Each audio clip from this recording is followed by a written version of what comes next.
Cuarto de guerra, o War Room, es la oficina central de mando estratégico. El término nació en el ámbito militar. En comunicación política es el grupo de especialistas que aportan experiencia y conocimiento, que analizan, planean y toman decisiones en campaña electoral o en gobierno. Cuarto de guerra. En este programa, Alfredo Dávalos, México, Ecuador, experto en consultoría de campañas políticas y gestión gobiernos, director de Estrategos Consultores, vicepresidente de la ALACOP y director en Ecuador del Instituto de Comunicación Política ICP, director del Programa Internacional de Consultoría Política y Gestión de Gobierno, catedrático y conferencista en países centro y sudamericanos, coautor del libro Cómo diseñar campañas políticas exitosas. Bernardo Moreno, Ecuador, especialista en investigación de mercados, fundador y gerente general de la consultora en marketing Papraxis, miembro de la Asociación Latinoamericana de Consultores Políticos ALACOP, profesor en la Escuela de Comunicación Social de la Universidad de la SUAY, conferencista y seminarista de Ecuador y de América Latina. Javier Sánchez Galicia, consultor en comunicación política para campañas electorales y gobiernos locales, especialista en comunicación de crisis, presidente del Instituto de Comunicación Política ICP, conferencista internacional, profesor de programas especializados en México y España, editor, autor y coautor de libros sobre comunicación política. ¿Qué tal? Ya estamos en el programa número 8 de Cuarto de Guerra. Y de verdad, hoy congratulado porque están conmigo dos amigos mexicanos, ecuatorianos, al final hombres de mundo y de las campañas electorales. Digo mis amigos porque hemos coincidido en Ecuador varias veces en la academia, hemos estado pues conversando sobre los temas que ellos dominan, que es precisamente la estrategia, pero la estrategia ya enfrentada en campaña electoral y que ellos ya la denominan la campañas de ataque y defensa. Con nosotros Bernardo Moreno, ¿cómo estás? Buenas noches, tardes, días, esto es 24/7.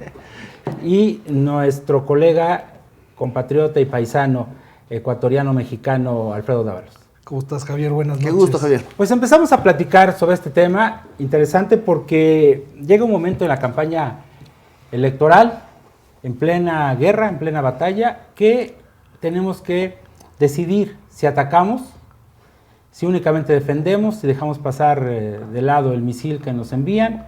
¿Qué hay que hacer en una campaña? Y empezamos contigo, Alfredo, y yo quisiera que los dos expusieran en qué consisten las campañas de ataque y defensa. Bueno, como tú bien lo señalabas, Javier, yo creo que hay momentos que la propia investigación y la propia estrategia te puede marcar si efectivamente es necesario atacar. Yo creo que nosotros a lo largo y ancho de varios procesos que llevamos, la misma investigación nos ha marcado cuando hay posibilidades o hay elementos que, por ejemplo, a la gente le molestan, o hay elementos que tienen que ver con la falta de gestión o la falta de acción de algún gobernante. Entonces eso hemos descubierto que el rato de transformarlo primero en un tema estratégico, después en un mensaje y en alguna pieza comunicacional, termina siendo, como tú decías, un misil realmente teledirigido, pero creo que eso siempre termina respondiendo a una cuestión de investigación y después estratégica, ¿no? Sí, o sea, y lo que dice, comparto lo que dice Alfredo, tiene que haber un objetivo para un ataque o para una defensa. Muchas veces pasa, Javier, que en la emotividad de la campaña la gente quiere atacar o defenderse. Pero si no tiene que ver con una estrategia, con un objetivo, con algo realmente que hemos estudiado mucho, no hay que hacerlo. O sea, nosotros antes de atacar estudiamos muchísimo lo que tenemos que hacer. Y solo después de eso, si es que va en camino de una estrategia, lo hacemos. Caso contrario, preferimos quedarnos tranquilos. Es decir, posiblemente si queremos atacar y no está, digamos, nuestro propósito definido, nos puede salir un boomerang, es decir, que nos afecte a nosotros más que afecte al opositor, ¿no? Sí, o sea, nosotros jamás hacemos un ataque si no tenemos un objetivo claro, si no tenemos muchísima investigación. Si es que no tenemos todos los insumos, preferimos no atacar y seguir en nuestra agenda. Pero eso también tiene que ver, Alfredo, perdón, con el marco legal, ¿no? Es decir, por ejemplo, en México no es muy común el tema de las campañas de este tipo en medios tradicionales, radio y televisión. Sí hay señalamientos, pero a diferencia de Estados Unidos, donde dice spot autorizado por el candidato, bla, bla, y hay un autor visible. Porque con las campañas negras que tienen al autor oculto, las campañas que están, digamos, permitidas y que con ese tipo de modelo, digamos, como Estados Unidos, es posible hacerlo. Pero, por ejemplo, Ecuador, ¿se usa esto? ¿Usted lo han usado allá? A ver, igual que la ley mexicana, a través de medios masivos, puede ser censurado a través del Consejo Nacional Electoral. Hay una ley de la democracia que fue aprobada hace algunos años, donde de frente no se podría, ¿no? Al igual que acá. Pero claro, ahí es donde viene la parte estratégica, y creo que ahí viene la parte importante del consultor, en donde se pueden dirigir a través de medios alternativos, muchos de los ataques de calle. Nosotros hemos hecho mucho ataque en calle, mucho BTL, temas de grafitis, ¿no? Pero creo que aquí es importante también entender, como bien decía Bernardo, ¿no? O sea, que a veces los políticos piensan que toda campaña, y como tú bien también lo señalabas hace rato, se debería de atacar. O sea, que termina siendo una especie como de pelea de gallos, ¿no? Claro. Cuando a veces dices, no, a ver, no, esto no es una pelea de gallos. O sea, insisto, ese ataque responde a una estrategia o responde a capricho del candidato, porque el otro de repente anteriormente le ganó las elecciones, ¿no? O le trae, como dicen en Ecuador, le trae la pica y se quiere hoy vengar de alguna manera. Entonces creo que esa parte... Tuvimos un caso con Alfredo, en donde la esposa era parte del buró de campaña, y la esposa le decía al candidato, tienes que atacar, o sea, te falta hombría, tienes que salir y atacar. Cuando los ataques van por esa línea, no son estratégicos y no funcionan. Que por cierto, normalmente pasa en el círculo cercano al candidato. Quienes más se calientan, como decimos en México, Sí, quien más se enciende es la familia, ¿no? Nos tocó también un caso donde el hermano de un candidato estaba muy ofendido porque habían obviamente insultado a su hermano. Y yo le decía, a ver, ¿tú sabes cuánto trabajo cuesta subir? ¿Y con qué facilidad Se puede bajar. te desplomas 3, 4 puntos, precisamente cuando haces caso a esas ofensas? Ahora, también desde el punto de vista del elector, si en una contienda electoral no ve enfrentamiento, no ve golpes, no ve nada, dice, bueno, ¿qué campaña más aburrida? No hay golpes, no hay enfrentamiento. Bueno, en nuestro país, en Ecuador, lo que está pasando es que la gente está cansada de los ataques. Hemos venido de una época de muchísima confrontación. Entonces, en este momento electoral, la gente quiere otro tipo de campaña.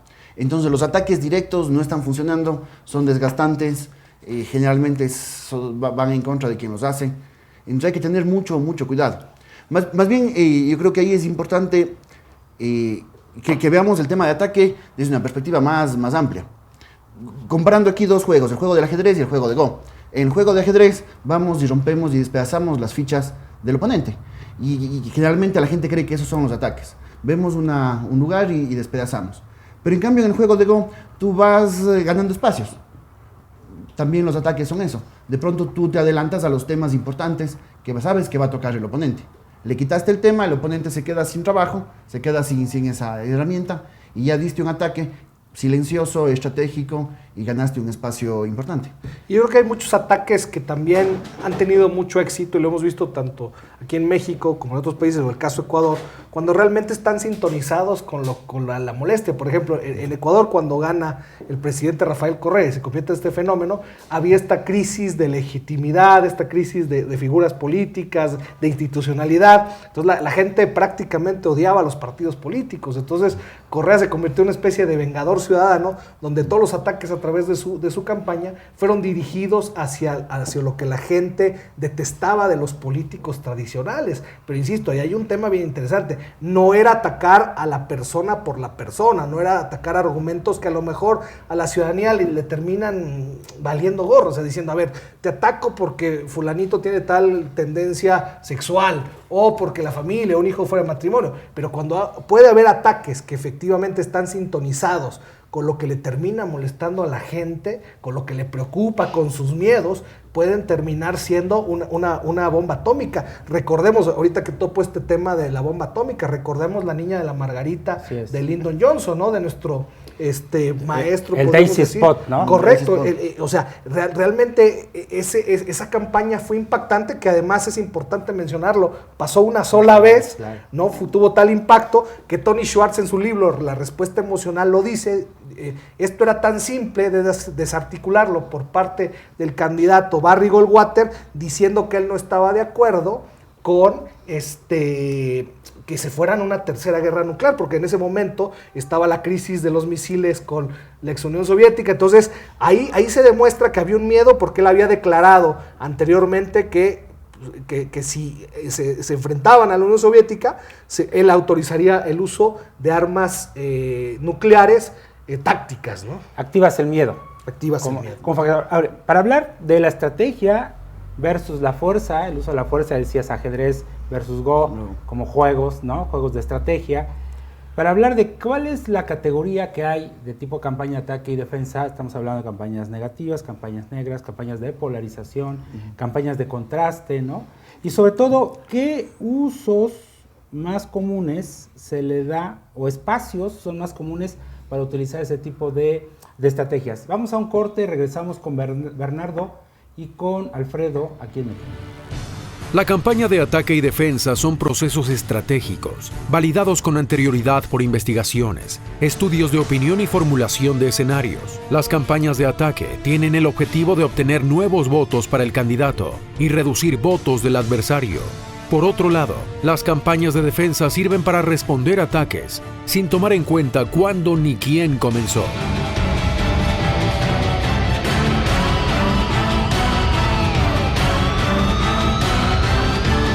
Continuamos.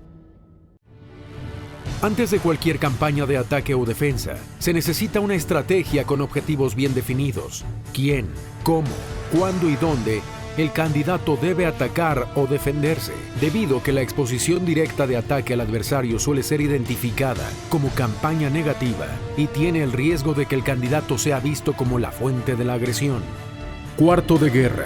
Regresamos a cuarto de guerra y decíamos precisamente que hay momentos específicos y hay espacios específicos para utilizar las estrategias de ataque y también la manera de responder o de defenderse. Pero precisamente finalmente una campaña electoral es una guerra, hay ataque, contraataque, hay inteligencia, hay estudio del oponente, tus fortalezas, debilidades. Luego entonces hay ese tipo de estrategias, o sea, no nos podemos asustar. Es más, normal, tenemos que estar preparados, un candidato debe estar preparado para esto, ¿no? Y entonces, digamos, para contraponer la estrategia en términos de inteligencia, de uso de la inteligencia, no de la investigación, del uso de la inteligencia versus la fuerza. ¿Qué es lo que ustedes han recomendado en campaña? Lo primero que nosotros recomendamos es un grupo de ataques que tienen que ver con las posiciones estratégicas. Antes de entrar a un tema de confrontación, sino cuáles son las posiciones estratégicas, cuáles son los temas estratégicos, las zonas geográficas estratégicas donde el electorado está decidiendo por quién va a votar, cuáles son los líderes que hacen al oponente fuerte, y tratamos de atacar esos lugares. Primerito eso, o sea, si es que los temas fuertes de un candidato, por ejemplo, son, en el caso municipal o en el caso de gobernaciones, temas de tráfico o cosas así, tratamos de que se quemen esos temas en los primeros días de la campaña y de la manera más rápida posible, y enseguida pasamos a mantener nuestros temas. Entonces, lo primero es atacar desde las posiciones estratégicas del adversario. Y después de eso, sí vamos viendo si es que hay confrontación o no, pero todo de acuerdo a una agenda sumamente marcada y delimitada. Entender también un poco cómo está valorado y evaluado el adversario en la investigación, ¿no? Porque también te puedes meter en el rollo que le atacas a alguien que es bien querido y lo único que vas a terminar haciendo con el ataque es crecerlo, ¿no? Entonces ese sería un tremendo error estratégico. Entonces creo que también en esta investigación, en este proceso de análisis que tú bien nos señalabas, creo que también es fundamental entender que tú no puedes atacar a alguien querido o también no puedes terminar convirtiendo en víctima a alguien que no lo es, ¿no? Entonces, por lo general pasa seguido eso en las campañas, ¿no? Nosotros teníamos un caso en Ecuador donde hubo dos candidatos que se dedicaron a atacarse, ¿no? Para la alcaldía de una ciudad importante, y terminó ganando un tercero, se les coló, ¿no? Entonces fue un tema bien chistoso. Entonces, claro, la gente veía que estos dos se dieron con todo, y terminó ganando un tercero que ni siquiera tenía posibilidades, ¿no? Claro. Entonces a veces se provocan este tipo de reacciones, a veces la gente se va con el más débil, entonces hay que tener mucho cuidado, ¿no? Sí, o sea, a veces justamente eso, un ataque puede ser ignorable. En alguna campaña en la que estuvimos, el oponente de nuestro candidato, el que iba segundo, quería que nuestro candidato le ataque. Sin embargo, eso lo hubiera hecho crecer. Era un oponente que tenía 30% de conocimiento, y si nosotros le atacábamos, calculábamos que iba a llevar al 70% de conocimiento. No nos convenía. Lo que hicimos es, le atacamos al que iba tercero. Ya. Y le atacamos al que iba tercero, el que iba tercero creció. Cuando vimos que ya crecía demasiado, le dejamos de pelear, pero la votación se dividió. Y el oponente, que era realmente nuestro contendiente que tenía posibilidades, se desesperaba, porque nunca le respondimos, nunca le atacamos, le ignoramos. A veces la ignorancia es el mejor, el mejor ataque. Creo que no hay nada que le duela más a un candidato que ser ignorado. El rato que eres ignorado te desesperas. Oye, pero ¿cuál es la lógica, por ejemplo, aquí? Si yo no crezco, entonces hay que bajar al otro. ¿Esa es la idea? En primera instancia hay que crecer. Claro. Hay que crecer y enfocarse en la gente. O sea, nosotros siempre les decimos a los candidatos, tienen que enfocarse en el electorado, en la gente, y tienes que crecer. Pero hay veces en las que tienes un voto que no lo vas a conseguir jamás. Lo ideal es que ese voto que no lo vas a conseguir jamás se divida. No que alguien decrezca, sino simplemente que se divida en 2 o 3 opciones.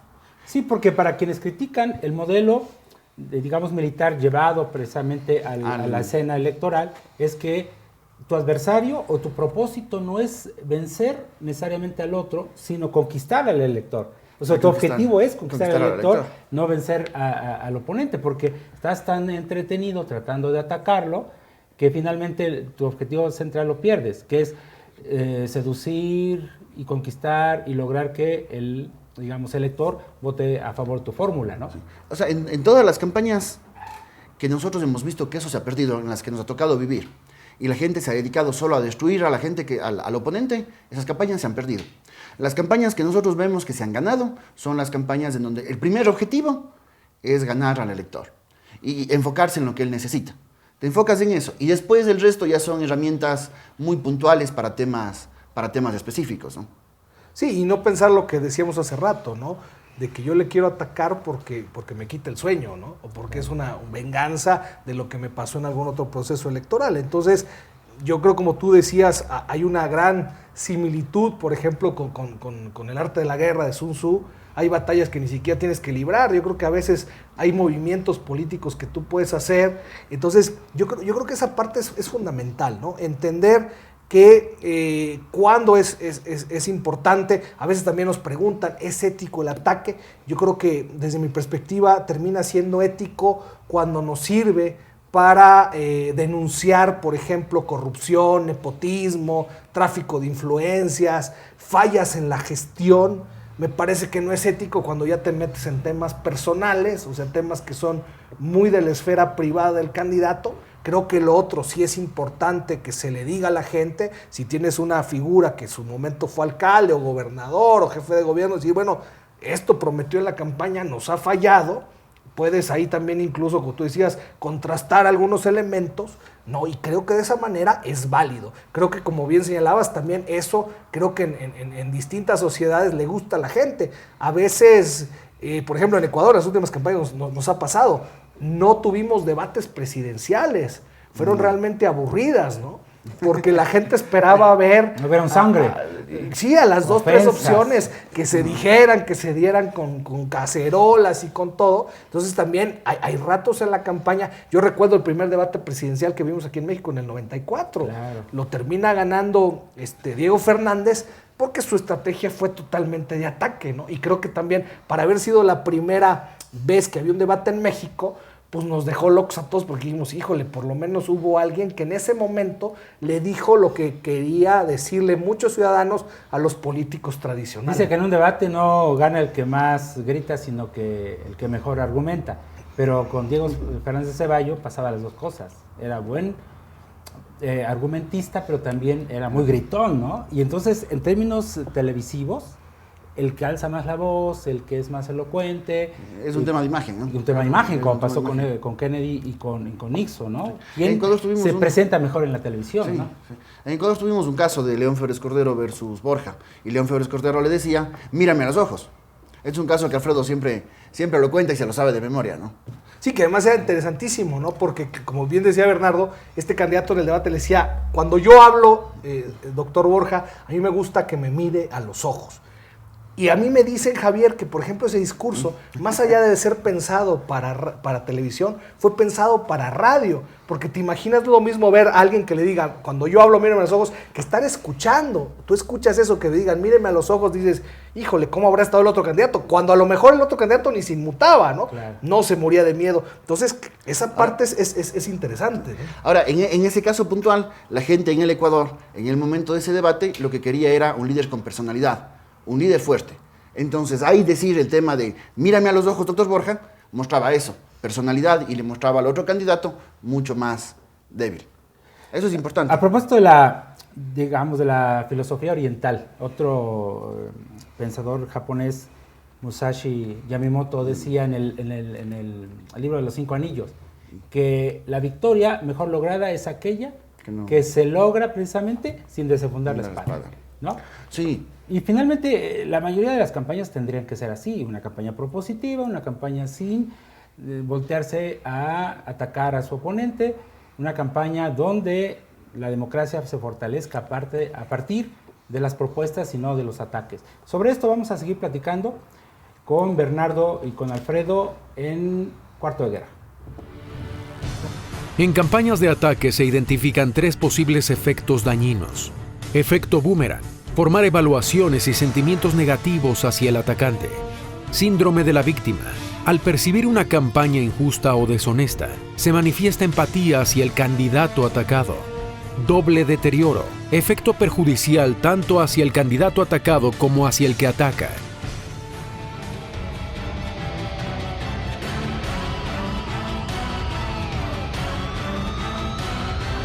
Continuamos.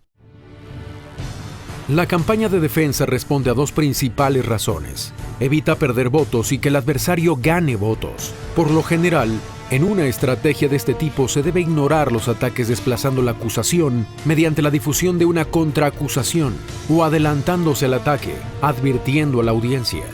Cuarto de Guerra. Seguimos aquí, 24/7, un programa en línea, ya el programa número 8 de Cuarto de Guerra, en esta ocasión hablando de ataque y defensa en las campañas electorales. Y hablando de ataque y defensa, ustedes están en una campaña, les habla como consultores un candidato, ¿qué tienen que hacer? Investigan, ven la posición estratégica de cada uno, ya me lo dijeron, ven el terreno, ven las fortalezas, debilidades. ¿Qué es lo que recomiendan primero? Es decir, hablando de inteligencia versus fuerza. Es necesaria, digo, ustedes pueden vender espejos y pueden vender misiles, porque hoy es la nueva economía de guerra, precisamente. La utilización de las campañas electorales y de la economía de las campañas electorales que ha suplantado o que ha hecho a un lado el uso de las armas para acceder al poder. Y finalmente nosotros como consultores llegamos y construimos los mensajes que en otra ocasión eran balas, ¿no? Entonces, pero finalmente seguimos enfrentando y seguimos argumentando y seguimos, digamos, en una actitud bélica, hay que decirlo. ¿Tiene que ser siempre así? ¿Qué es lo que le recomiendan ustedes a un consultado? Lo primero que nosotros hacemos es poner el marco de referencia sobre el que vamos a trabajar toda la campaña. El marco de referencia siempre es la gente. Entonces nosotros le decimos al candidato y a su equipo, solo vamos a tomar medidas que hayan sido valoradas con la gente. Solo vamos, en base a la información que está en el mercado, vamos a tomar decisiones. Y ese debe ser el eje de referencia. Porque si el eje de referencia es la emotividad del candidato, la emotividad de la familia, las ideas que tiene el candidato, las experiencias anteriores que le hicieron ganar, si tenemos esos ejes, vamos a tomar decisiones equivocadas. Lo primero que hacemos es dejar muy claro, aquí la gente es la que nos guía. No es ni siquiera el oponente, porque muchas veces hemos tenido candidatos o clientes que solo se enfocan en el oponente y se dedican a trabajar en función de lo que él hace. Que él lanzó esta propuesta, entonces yo tengo que lanzar una propuesta similar. ¿Por qué? Lo que es bueno para el oponente no es bueno para nosotros, lo que es bueno para nosotros no necesariamente es bueno para el oponente. Entonces el primero es poner ese eje de referencia, que es un eje sencillo, aparentemente en teoría, pero que en las campañas se desvía muchísimo. ¿En base a quién vamos a tomar las decisiones? Nosotros ponemos eso claro. Vamos a tomar las decisiones en función de lo que la gente diga, en función de las encuestas, de los grupos de enfoque, de los mapas mentales, en función de eso. Y hay una frase común, perdón, Alfredo, que dice que en la guerra y en el amor todo se vale. Y hablando de ataque y defensa, ¿todo se vale? No, yo ya te lo decía hace rato, yo creo que no todo se vale. Yo creo que hay elementos que si bien es cierto, pues no le interesan al lector. Yo recuerdo cuando el tema del escándalo Lewinsky, la gente le importaba un reverendo comino el escándalo Lewinsky, porque en ese momento la economía de Estados Unidos estaba muy bien, ¿no? A lo mejor si le hubiera topado al bolsillo, hubiera sido un tema, el escándalo Lewinsky hubiera agarrado otro contexto, ¿no? Pero en ese momento, por más ataques que hubo de parte de los republicanos, la gente decía, a ver, es problema de este señor, si la esposa le perdona, se lo perdona. Entonces yo creo que como bien señalamos, yo creo que tenemos que tener mucho cuidado, en verdad, hasta dónde podemos llegar. Yo insisto, yo creo que no es ético cuando te empiezas a meter en muchos temas de la vida personal que al final terminan por no interesarle a la gente. Hubo otro caso en Ecuador donde, por ejemplo, un candidato hace muchos años declaró en su momento que era gay. Y nosotros más bien aplaudimos su hombría y su fortaleza de decirlo públicamente en países como los nuestros, que todavía hay muchos temas que pesan, como la religión, como la moral, etcétera. Y después, en una siguiente campaña, su estratega le recomendó que él saliera con una modelo famosa de televisión. Después de valorar en la investigación, nos dimos cuenta que este elemento no le molestaba a la gente, su condición sexual. Lo que sí le terminó molestando es que este señor en la otra campaña engañara al elector, porque dijo, si hoy me engañó con su condición sexual, cuando sea funcionario público me puede terminar de engañar en cualquier otra cosa. Entonces yo creo que sí, yo creo que también hay límites. Yo creo que también uno no puede terminar por destruir una familia, ¿no? Sobre pretexto de ganar una elección, terminar por destruir a alguna persona. O sea, yo creo que debería de haber límites en esto. Yo creo que hay muchos argumentos, como bien decíamos. Creo que también, una de las cosas que le preguntabas a Bernardo, creo que también debemos de tener un gran sistema de inteligencia que nos permita también conocer a mayor profundidad a nuestros adversarios, incluso con temas tan simples como, por ejemplo, si mi adversario escribió un libro, ha dicho algún artículo, si tenemos alguna entrevista, donde tú sabes que a veces hay políticos que se terminan contradiciendo, y un día tienen la bandera de lucha por X causa y el día de mañana resulta que tienen otra, ¿no? Entonces, yo creo que tenemos que tener este sistema de inteligencia que nos permita conocer, entender que si son personas que puedan perder fácilmente la cabeza. Nos acaba de pasar en otro proceso electoral también, donde descubrimos en una de estas alcaldías que a la gente le molestaba que este alcalde había hecho un parque de más de 18 millones de dólares, decir, ¿por qué no me llegó la obra a mi barrio? Es un elefante blanco. Y además decía, cuando hacíamos investigación le preguntábamos cuál es la principal obra de este alcalde, decía, nos puso 500 semáforos. Entonces tiene 501 obras, ¿no? Los 500 semáforos y el parque. Y claro, nosotros aprovechamos eso, incluso utilizamos el propio eslogan de la ciudad, diciendo que ahora la ciudad con las mismas palabras se pone más lenta. Entonces sacábamos solo BTL, el tipo vuelto loco. Y se dedicó a contestarnos toda la campaña. Creo que eso que toca Alfredo es bien importante. Ahí la función del ataque fue controlar la agenda, la agenda que nos convenía.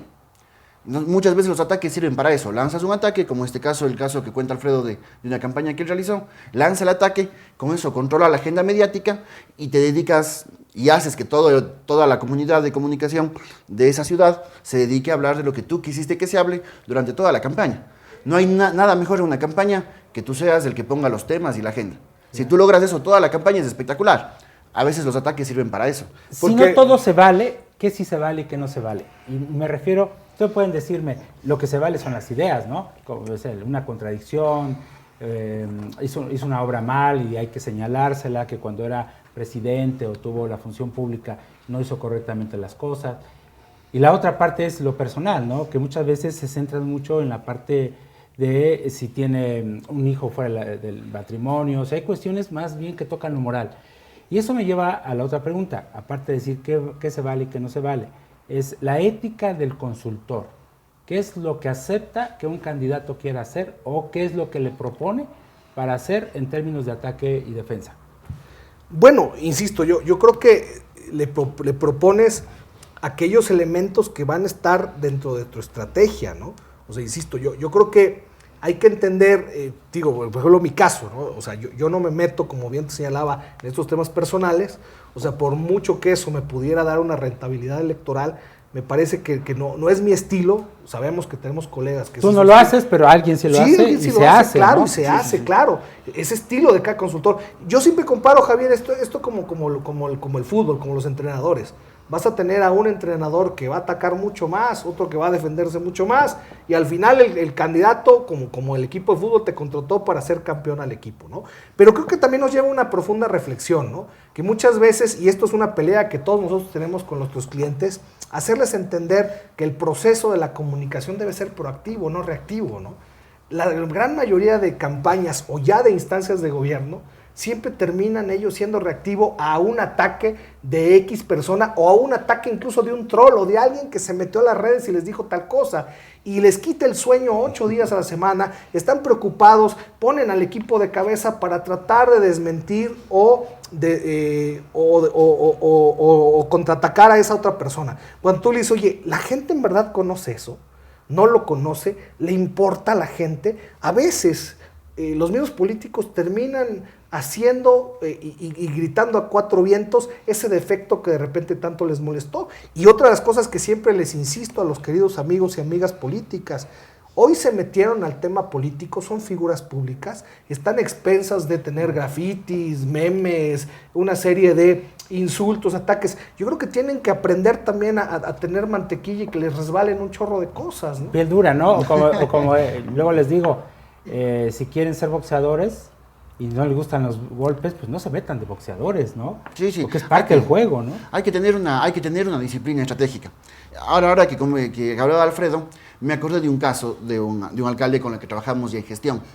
Al alcalde le acusaban de que una obra estaba mal hecha. Y el alcalde tuvo 15 días a la gente tratando de revertir eso.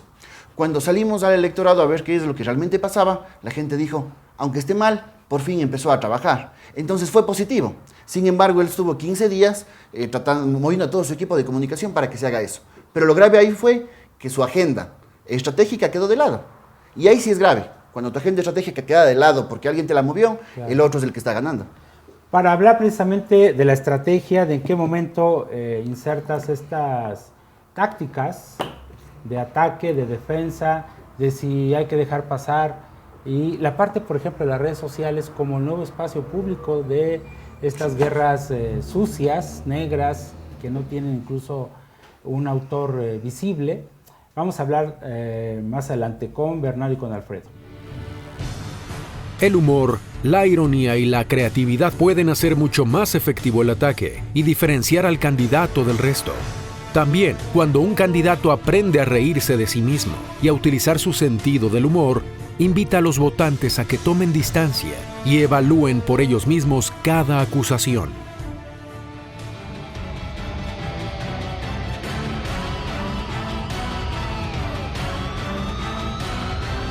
Continuamos.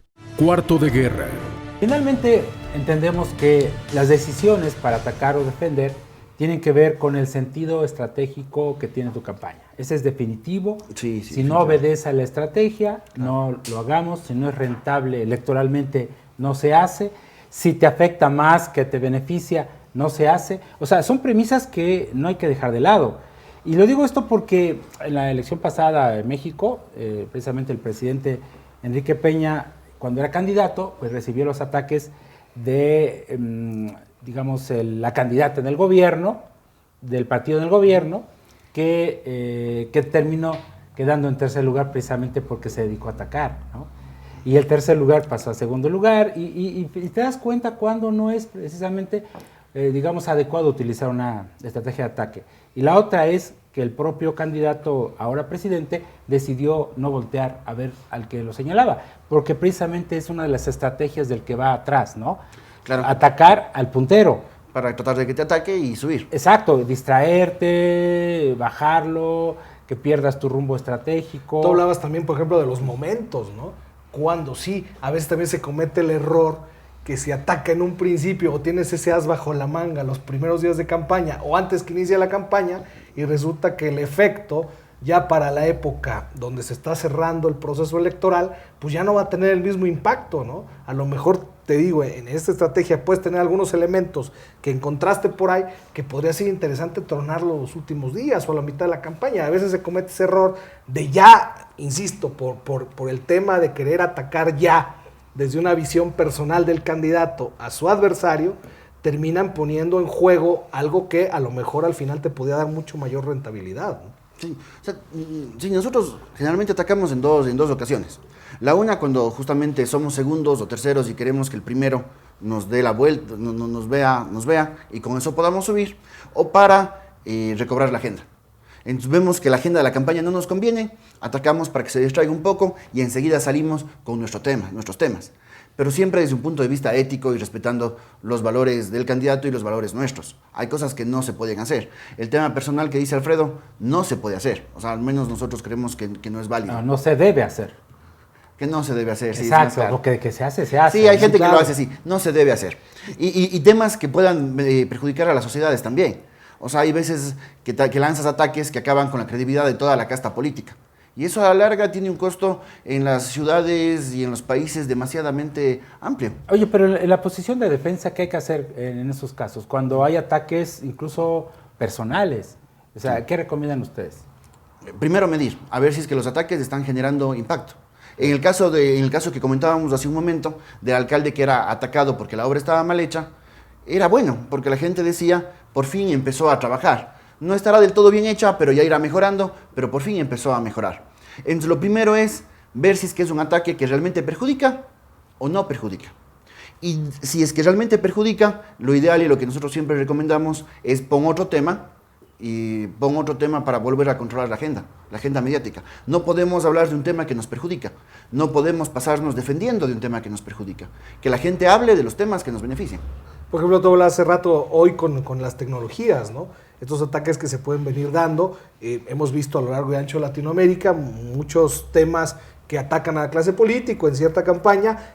Y bueno, podrías tener también planes de contención, ¿no? Que te permitan, por ejemplo, en ciertos países donde puede haber algún error de algún funcionario y todo, que te permita poder activar a tus seguidores, a tus militantes, tener todo un equipo que te permita un poco contener esos elementos, ¿no? Pero insisto, lamentablemente, por ejemplo, hoy en Ecuador se está viviendo un tema muy interesante donde se ha polarizado el tema, donde hay ataques muy fuertes, oposición-gobierno en el tema redes, pero hay que entender cuáles al final acaban incidiendo de lado y lado en la opinión pública o en la percepción de la ciudadanía, ¿no?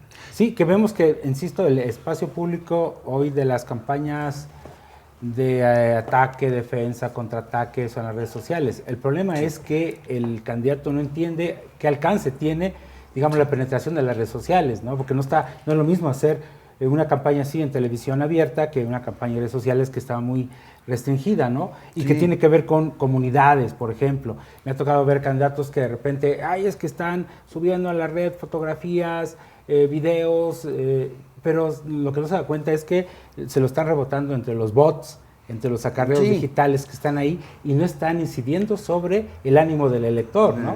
Claro, y ¿sabes qué? Por ejemplo, a veces, y eso pasó en la campaña presidencial del 2013 en Ecuador, que hubo unos ataques muy interesantes a través de unas piezas y unos videos muy bien hechos, y más allá de la gente, como tú decías, que está en las redes y todo eso, se terminaron convirtiendo viral porque la oposición lo fue a denunciar al Consejo Nacional Electoral. Él lo subió. Lo subió y los medios tradicionales incluso acabaron pasando. O sea, a ver, la oposición se queja por este video y salió todo el video. Y entonces la gente que no lo había visto lo terminó viendo, ¿no? Entonces, sí, se terminan viralizando, insisto, por no tener, por quererse defender de algo que no es. Cuando ahí tú dices, a ver, me están atacando con humor, ¿por qué no de repente también te defiendes con humor? O tienes una campaña de contraataque con humor.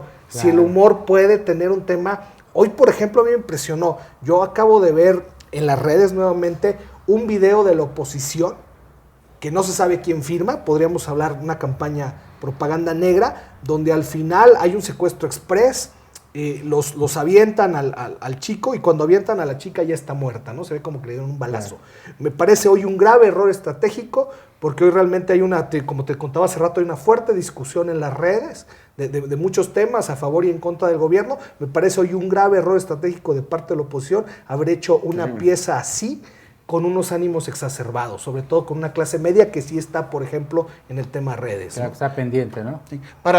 Una cosa que también nosotros recomendamos mucho es, para saber si un ataque te perjudica o no, debemos antes haber respondido a una pregunta que es muy difícil de responder, y es ¿por qué la gente me vota? ¿Por qué la gente me sigue? ¿Por qué la gente le vota al opositor? ¿Por qué la gente le sigue? Cuando nosotros hemos detectado eso, que realmente es muy complicado de responder, probablemente para nosotros es la pregunta más complicada de todas, cuando vemos que algo cuando nos atacan y no afecta el por qué la gente nos vota, no le prestamos atención. Pero cuando es algo que nos atacan y realmente sí está afectando el por qué la gente nos sigue, entonces ahí sí debemos tomar medidas. Pero esa pregunta nos ayuda muchísimo para saber que de cada 20 ataques, los 19 no te afectan. Y hay una máxima que a mí siempre me gustó de Mario Algarreste, yo en algunas campañas que trabajé con él, que él decía que se ataca en tanto y en cuanto le bajes votos al adversario y se defiende para evitar tú perder votos, si no, mejor no lo hagas, ¿no? Entonces claro. Me parece que eso es un elemento interesante en base a un tema estratégico y de rentabilidad electoral. Hablando de esto, de premisas para utilizar el ataque y para defenderse, y para ir concluyendo, ¿qué otras ustedes recomendarían? Así como premisas fundamentales, qué hay que hacer y qué no hay que hacer, en términos, digamos, como bullets o liners, ¿no? O sea, a ver, lo primero, y vale ser un poco redundante en esto, es tenemos que enfocarnos en la gente. Ellos son los que nos votan. Y esa es la premisa para nosotros más importante y la que más veces vemos que se rompe. Y por eso somos siempre muy insistentes en el transcurso de la campaña. En varias campañas nos ha tocado reunirnos varias veces con el candidato y decirle, acuérdate que hicimos un compromiso. La gente es la que nos guía. Okay. La gente. Otra, la estrategia dicta el ataque o la defensa. Sí, correcto. Yo creo que eso de entender insisto, que es un proceso estratégico que nace nuevamente de la investigación, no es ocurrencia de alguien o porque yo estoy dolido, no, insisto, nace de la investigación, como señalábamos. La estrategia va a determinar si se ataca, si no se ataca, cuáles van a ser las distintas tácticas, los medios, etcétera. Entonces, sí entender que no puede ser por un tema de ocurrencia, por un tema visceral, que a veces es el problema de las familias, ¿no? Como tú bien decías, y no es porque sean mala onda o porque la familia, a ver, nosotros como cualquier ser humano, el rato que nos atacan, o te dicen, tu esposa es esto, tus hijos, claro, uno quiere salir a sacar las garras y defenderle, lógico, pero hay que entender que a veces incluso estos ataques son provocados para hacernos perder la cabeza, para perder el equilibrio, para de repente tener una toma, o sea, visceral, decir, mira este cuate, hay que tener cuidado porque pierde fácilmente la cabeza. Entonces yo creo que puede ser incluso una trampa. Si ya te tienen bien medido, pues es una cáscara de plátano que te pusieron donde a lo mejor terminas cayendo, ¿no? Sí. Para ir concluyendo, otra premisa más, Bernardo. Saber por qué nos votan. O sea, es decir, tenemos que, volviendo a ¿por qué la gente nos vota? Porque votan al oponente. Si sabemos eso de ahí, podemos decidir cuándo atacar y cuándo no. Pero esa de ahí es fundamental. Esa es fundamental. Y una siguiente premisa es más importante en una campaña mantenernos en nuestra agenda estratégica. Okay. Agenda. Que nada nos saque de ahí. Saber cuáles son los temas que nos benefician, saber cuáles son los momentos claves para nosotros, saber en qué momento queremos que termine o cómo llegamos al término de la campaña tocando los temas que nos importan. Eso de ahí es lo más importante. Y en este programa hemos sido reiterativos. Para cualquier proceso, sobre todo una campaña electoral, necesitamos un método, necesitamos una visión estratégica donde haya investigación, donde tengamos que medir si el ataque y también la defensa nos beneficia, si es rentable, y después qué vamos a hacer. Este proceso que tiene que ir acompañado siempre de la lógica y de la cabeza fría, y de un tema donde el eje central de toda campaña electoral y ejercicio de gobierno es la gente, el ciudadano. Pues gracias, Bernardo, por venir aquí a este programa Corte de Guerra, aprovechar que están reunidos por el tema de la COP en la asamblea de este año. Alfredo, vicepresidente de la COP, también aquí, y con fuerte presencia ambos en campañas electorales en América Latina, desde el Ecuador, desde la exportación que hicimos al Ecuador de un mexicano como Alfredo, exitoso. Que nos ha hecho mucho bien, ¿no? Sí, ¿verdad? Sí, o es el mexicano que viene a hacer campañas de ataque y contraataque. No, Alfredo es muy querido en Ecuador. Claro, todo el mundo le quiere y está formando a toda la gente, a todos los futuros políticos. Una gran labor de formación. No, gracias a ti, Javier. Me ha dado un gusto estar aquí contigo, estar nuevamente en mi tierra, estar compartiendo con grandes colegas como Bernardo. Realmente pues es un espacio muy interesante, que creo que además este espacio, pues como bien decía, más allá también puede ser una gran herramienta para dar a conocer todos estos temas e ideas, no solo a candidatos, a nuevos consultores, a gente que esté interesada por el tema de la política, ¿no? Pues muchas gracias nuevamente, saludándolos en 24/7. Esto es Cuarto de Guerra, programa número 8. Seguiremos conversando, debatiendo y discutiendo sobre campañas electorales y particularmente comunicación política.